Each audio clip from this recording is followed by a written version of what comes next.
जय हिंद। क्रिजाक का IPO allotment हो चुका है भाई, किसी को मिला किसी को नहीं मिला, क्योंकि लास्ट में क्यूआई भी इतने आ गए, रिटेल वाले एकदम से आ गए। अब लोगों के मन में सवाल यह है कि भाई अलॉटमेंट तो नहीं मिला, क्या सेकेंडरी मार्केट से यानी लिस्टिंग के बाद बाय करूं? अच्छा अलॉटमेंट मिल भी गया है, प्रॉफिट बुक करूं या लॉन्ग टर्म होल्ड करूं?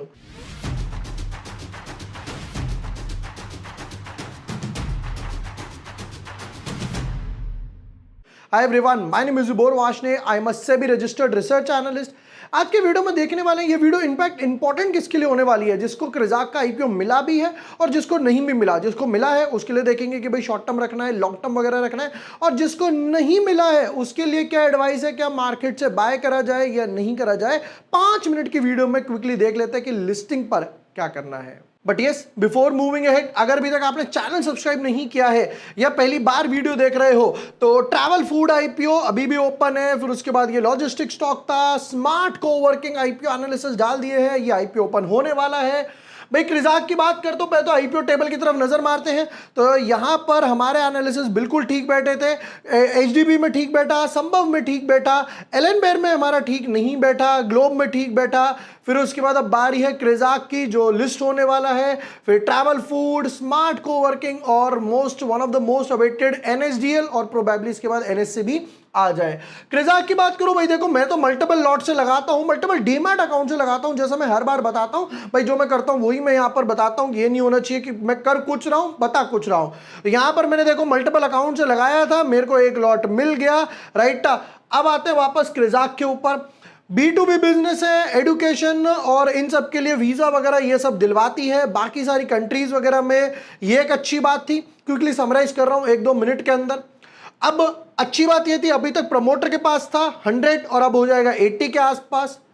बट मोस्ट इंपॉर्टेंट, पूरा का पूरा ओएफएस से एक भी रुपया जो हम लोगों ने भरा है वो कंपनी के पास नहीं जाने वाला, ये बुरी बात थी।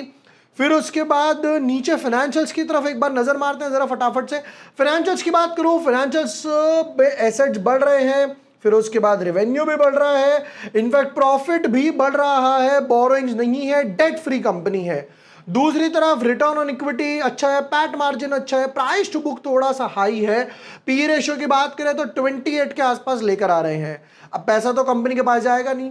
यहां पर क्या हुआ था, लास्ट 1-2 दिन तक तो कुछ नहीं था, और भाई साहब ये जो क्यूआईबी वाले हैं, ये क्यूआईबी वाले आ गए बिल्कुल लास्ट डे पर। पहले तो 1-2 टाइम्स थे, फिर सीधा 140 टाइम्स आ गए। इनको देखा देखी एचएनआई भी आ गए और देखा देखी रिटेल वाले भी आ गए। ये 2-3 टाइम्स के आसपास था रिटेल वाला, और ये सीधा 10 टाइम्स के आसपास हो गया। हम एक्सपेक्ट कर रहे थे 8-10 गुना होगा, ये 62 हो गया। चलो आईपीओ तो अच्छा भरा।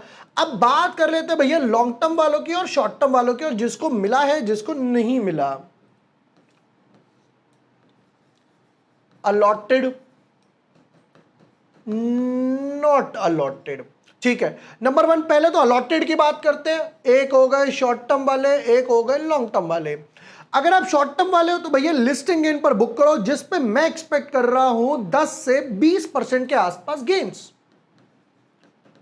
10 to 20% के आसपास मैं लिस्टिंग गेन एक्सपेक्ट कर रहा हूं। अगर आप शॉर्ट टर्म वाले हो, लिस्टिंग गेन के लिए अप्लाई करते हो, स्विंग ट्रेड वाले ज्यादा हो, या इनफैक्ट कैपिटल लिमिटेड है कि भाई दूसरा आईपीओ आएगा इसमें लगाएंगे, चर्न करेंगे, तो आप शॉर्ट टर्म पे निकल जाओ।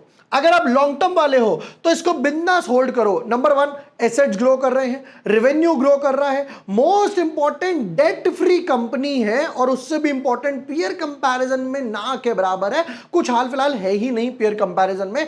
तो लॉन्ग टर्म वाले आराम से होल्ड कर सकते हो 2 साल, 4 साल, 5 साल के होराइजन से। अगर आपका लॉन्ग टर्म है 2 महीने, 6 महीने, 8 महीने, दोस्त वो लॉन्ग टर्म नहीं है, वो शॉर्ट टर्म है, मिड टर्म है। अब आते हैं भैया जिसको अलॉट नहीं हुआ है। देखो अगर ये 5-10% खुलता है तो मैं एक बार को सोचता, बट अगर ये ऑलरेडी 20-25% लिस्टिंग इन पर खुल रहा है तो वैल्यूएशंस काफी इंक्रीज हो जाएंगे। और क्योंकि ओएफएस है तो आगे भी प्रमोटर को थोड़ा सा तो डाइल्यूट करना ही है, क्योंकि भाई लिस्टिंग के हिसाब से आप मैक्सिमम 75 रख सकते हो, यहां पर प्रमोटर के पास 79-80 है, तो 5% धीरे धीरे वो 6 महीने, 8 महीने, 1 साल में डाइल्यूट करेंगे। अगर आपको अलॉट नहीं हुआ है तो मैं एडवाइस करूंगा भागा दौड़ी में मत बाय करना, थोड़ा सा रिट्रेस करने आएगा तब अगर ये अपने आईपीओ के प्राइस बैंड के आसपास आता है 2-4% माइनस प्लस में, तो मैं एक बारी को सोचूंगा कि मैं लूं, वरना भागा दौड़ी या फोमो में फील मत करना, मुझे नहीं मिला, एक काम करता हूं सेकेंडरी मार्केट से बाय कर लेता हूं। वो तब फायदा होता है जब आप लॉन्ग टर्म होराइजन का सोचते हो ना कि मुझे 130 पे नहीं मिला 140 पे लेता हूं क्योंकि मेरा टारगेट 500, 700, 1000 है, वो तब फायदा रहता है। तो ये थी मेरी पर्सनली क्रिजाक आईपीओ की लिस्टिंग स्ट्रैटेजी। वीडियो पसंद आया हो, यूजफुल लगा हो, दोस्तों के साथ शेयर कर देना। Thank you for watching the video, lots of love.